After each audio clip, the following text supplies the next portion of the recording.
موسم بدلتے ہی gas load shedding نے زور پکڑ لیا۔ کھانے پکانے کے اوقات میں چولہے ٹھنڈے پڑ جاتے ہیں۔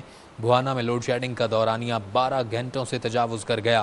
لوگوں نے گیس پریشر بڑھانے کے لیے کمپریسر لگا لیے۔ گھریلو صارفین کی اکثریت گیس سے محروم ہو جاتی ہے۔ ناصر علی قارب کی رپورٹ۔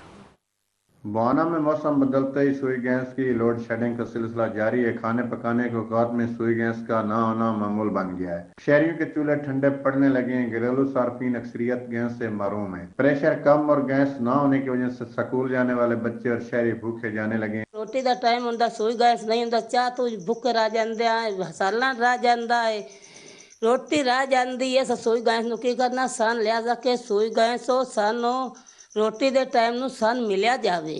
شہریوں کا کہنا ہے کہ سوئی گیس کی غیر اعلانیہ لوڈ شیڈنگ کم پریشر نے ہماری زندگی اجیرن بنا کے رکھ دی ہے۔ ہمارے سکول جانے والے بچے بھوکے پیٹ سکول جاتے ہیں۔ دوسری جانب ایندھن اور LPG کی قیمتوں میں بے تحاشا اضافہ ہو گیا ہے کہ وہ ہم خرید نہیں سکتے۔ شہریوں نے وزیر اعلیٰ پاکستان سے مطالبہ کیا ہے کہ سوئی گیس کی غیر اعلانیہ لوڈ شیڈنگ کا خاتمہ کیا جائے تاکہ ہم اپنے بچوں کو وقت پر کھانا کھلا سکیں۔ کیمرہ مین غلام عباس کے ساتھ ناصر علی قارب، سچ TV بھوانا۔